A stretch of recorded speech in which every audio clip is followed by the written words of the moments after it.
प्रिय विद्यार्थियों, राजकीय स्नातकोत्तर महाविद्यालय देवली के इतिहास विभाग में आपका स्वागत है।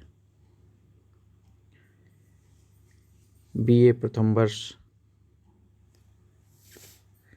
इतिहास के पाठ्यक्रम के बारे में जानेंगे और उसी के अनुसार आगे हम अध्यापन करेंगे। इसमें 2 प्रश्न पत्र होते हैं, इतिहास प्रथम प्रश्न पत्र और इतिहास द्वितीय प्रश्न पत्र। इतिहास का जो पहला पेपर है, प्रथम प्रश्न पत्र है, वो है भारतीय संस्कृति के मूल आधार। इस पेपर में जो एग्ज़ाम है, जो परीक्षा है, वह 100 नंबर का होगा और इस 100 नंबर में कम से कम 36% और दोनों मिलाकर के 72% अंक होने चाहिए। दोनों पेपर मिलाकर के 200 पूर्णांक बनता है। इस प्रश्न पत्र में 3 भाग होते हैं, भाग अ, भाग ब, भाग स। भाग अ में सब मिलाकर के 10 प्रश्न पूछे जाते हैं और इसमें सभी प्रश्न करने होते हैं। प्रत्येक प्रश्न का उत्तर 20 शब्दों से अधिक नहीं होना चाहिए, केवल 20 शब्द। सभी के अंक समान होते हैं और अब आप समझ सकते हैं कि 10 प्रश्न होते हैं, 20 अंक के होते हैं, यानी 2 अंक हर एक प्रश्न के लिए निर्धारित होते हैं। दूसरा भाग जो होता है, भाग ब, इसमें एक एक विकल्प के साथ कुल 5 प्रश्न होते हैं और 5 प्रश्न करना होता है। विकल्प के साथ का मतलब है, जैसे प्रश्न नंबर 2 है तो एक प्रश्न लिखा जाएगा, फिर अथवा करके दूसरा प्रश्न दिया जाएगा। इस तरह से आंतरिक विकल्प रहता है, कोई एक चुनते हुए 5 प्रश्न हल करने होते हैं। और यह भी सब मिलाकर के 20 अंकों के होते हैं, यानी आप समझ सकते हैं 20 अंकों में आपको 5 प्रश्न करना है तो प्रत्येक का अंक हुआ 4 अंकों का। यहाँ 50 शब्दों में ही उत्तर देना होता है। भाग सा जो होता है, इसमें भी कुल 5 प्रश्न होते हैं और इसमें से केवल 3 प्रश्न करने होते हैं। एक प्रश्न का उत्तर 400 शब्दों से अधिक न हो और यहाँ भी सभी प्रश्न के उत्तर समान होते हैं। सब मिलाकर 60 नंबर का होता है तो 3 प्रश्न करने हैं, यानी 20 अंकों का एक प्रश्न होता है और टोटल 20 यानी 60 नंबर। तो अब आप समझ गए होंगे कि आपकी पेपर की योजना क्या होती है, कैसे परीक्षा में प्रश्न पूछे जाएंगे। प्रश्न पत्र प्रथम के संदर्भ में, और सेम यही पैटर्न होता है प्रश्न पत्र द्वितीय में भी। अब प्रश्न पत्र प्रथम की बात करें, इसके मुख्य रूप से पाठ्यक्रम की चर्चा करते हैं। हम पाठ्यक्रम के अनुसार ही पढ़ेंगे, पढ़ाएंगे। इसमें जो सिलेबस है, आपका पाठ्यक्रम है, प्रारंभ होता है भारतीय संस्कृति की मुख्य विशेषताएं। सबसे पहला चैप्टर आपका होगा। इसके बाद सिंधु धर्म या हड़प्पा सभ्यता में धर्म पढ़ना है। इसके बाद वैदिक धर्म के बारे में पढ़ना है, जैन धर्म और बौद्ध धर्म के बारे में पढ़ना है। इसके बाद पौराणिक धर्म की मुख्य विशेषताएं, वर्ण व्यवस्था, आश्रम व्यवस्था, उपनयन और विवाह संस्कार, पुरुषार्थ, प्राचीन काल में शिक्षा के मुख्य केंद्र, इतने पढ़ने होंगे। ये पहला भाग होगा पाठ्यक्रम का, सिलेबस का।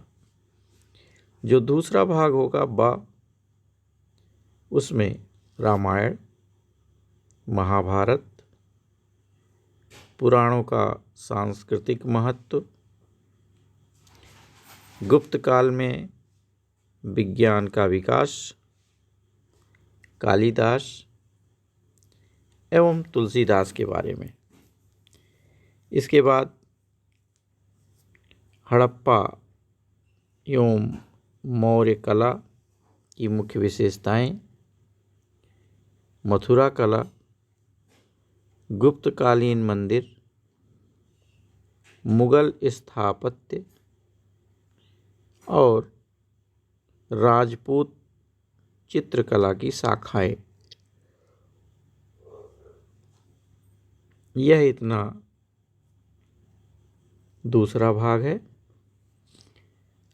पाठ्यक्रम के तीसरे भाग को देखें तो इसमें पढ़ना है भक्ति आंदोलन और सूफी मत एवं उनका भारतीय संस्कृति पर प्रभाव, ब्रह्म समाज, आर्य समाज एवं रामकृष्ण मिशन का सामाजिक एवं धार्मिक क्षेत्र में योगदान, टैगोर के सामाजिक एवं सांस्कृतिक विचारों का योगदान। ये इतना आपका तीसरा पार्ट है। तो इस तरह से हमने सिलेबस में देखा प्रथम प्रश्नों के संदर्भ में कि सबसे पहले परीक्षा की योजना कैसे होती है। एक प्रश्न आएगा जिसमें 20 छोटे छोटे प्रश्न होंगे। इसमें फिर इसके बाद दूसरा आएगा, फिर 20 नंबर का होगा, यानी पहला प्रश्न, दूसरा प्रश्न, ये 20-20 नंबर के होंगे। इसके बाद तीसरा, चौथा, पांचवा, ये 20-20 नंबर का होगा। सब मिलाकर के 100 नंबर होंगे। पहले खंड में जो प्रश्न पत्र आएगा उसमें 10 प्रश्न होंगे जो 2-2 नंबर के, 20 नंबर होंगे। दूसरे खंड में 4-4 नंबर के 5 प्रश्न हल करने होंगे। और तीसरे खंड में 60 नंबर टोटल है, केवल 3 क्वेश्चन करने हैं, 20-20 नंबर के 3 प्रश्न होंगे।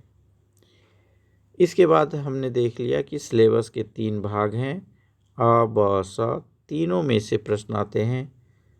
तीनों में से छोटे प्रश्न भी आएंगे, मध्यम साइज के प्रश्न भी आएंगे और 400 शब्दों के भी प्रश्न आएंगे। तीनों खंडों से प्रश्न लिए जाते हैं और उनसे उत्तर की अपेक्षा की जाती है। अब यहाँ एक चीज़ और ध्यान रखना है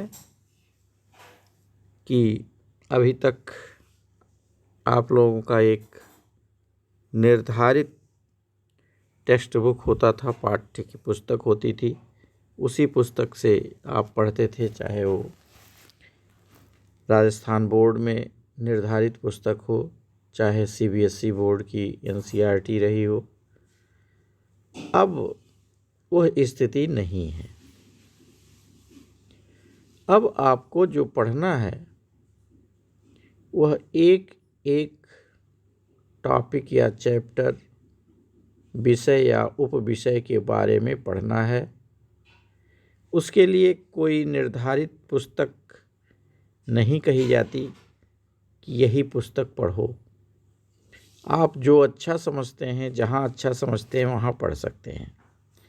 कुछ पुस्तकें ज़रूर दी गई हैं संदर्भ पुस्तक के रूप में, जैसे आप यहाँ देख सकते हैं गोविंद चंद पांडे की वैदिक संस्कृति है, शिव कुमार गुप्ता द्वारा लिखा गया भारतीय चिंतन का इतिहास, शिव कुमार गुप्ता और कमल नयन का लिखा हुआ भारतीय संस्कृति के मूलाधार, शिव कुमार गुप्ता का ही लिखा हुआ भारतीय कला का सुबोध इतिहास, सत्य प्रकाश का लिखा हुआ वैज्ञानिक विकास की भारतीय परंपरा, रामजी उपाध्याय द्वारा लिखा गया भारत की प्राचीन संस्कृति, रामधारी सिंह दिनकर का लिखा हुआ भारतीय संस्कृति के 4 अध्याय, मंगलदेव शास्त्री का भारतीय संस्कृति का विकास, वासुदेव शरण अग्रवाल का भारतीय कला और काली शंकर का भारतीय संस्कृति का इतिहास। ये सब पुस्तकें हैं। KD वाजपेयी की पुस्तक है भारतीय कला, बलदेव उपाध्याय की पुस्तक है संस्कृत साहित्य का इतिहास, BN लोनिया का लिखा हुआ संस्कृत साहित्य का इतिहास, सत्यकेतु विद्यालंकार का भारतीय संस्कृति का विकास, सुष्मिता पांडे का लिखा हुआ मेडिवल भक्ति मूवमेंट, मजुमदार RC का लिखा हुआ the history and culture of Indian people volume 1 और 9th, इसमें से रिलेवेंट पोर्शंस लिखना है। A.L. बासम का पुस्तक a cultural history of India. यह इतनी पुस्तकें हैं जो विशेष रूप से महत्व की हैं। यद्यपि यहाँ जैसे मैंने पहले बताया कि किसी एक पुस्तक या एक राइटर का लिखा हुआ कोई ऐसा टेक्स्ट बुक नहीं है जिसे कहा जाए कि नहीं यही इतना परिपूर्ण है। यह आपको देखना होगा कि कौन कौन से हमें पढ़ने हैं और कहाँ हमें ज़्यादा समझ में आता है, कहाँ हमें ज़्यादा सामग्री उपलब्ध होती है। समय समय पर मैं खुद इसको बताता भी रहूँगा, तो आप इसके लिए पुस्तकालय से पुस्तकें लेकर के अपने ढंग से भी पढ़ सकते हैं। जहाँ समझ में नहीं आए वह भी निसंकोच आप पूछेंगे, हम आपका उत्तर देने का प्रयास करेंगे। आप खुल करके अपनी बात हमारे सामने रखेंगे, जिससे आपको कहीं कन्फ्यूजन न रह जाए, कोई संकोच नहीं होना चाहिए। जो भी प्रश्न है दिमाग में वह मेरे से आप निश्चिंत होकर के बात कर सकते हैं। तो प्रथम प्रश्न पत्र के पाठ्यक्रम के बारे में आज इतना ही। अगले वीडियो में हम द्वितीय प्रश्न पत्र के बारे में चर्चा करेंगे। तब तक के लिए यहीं पर विराम देते हैं। धन्यवाद।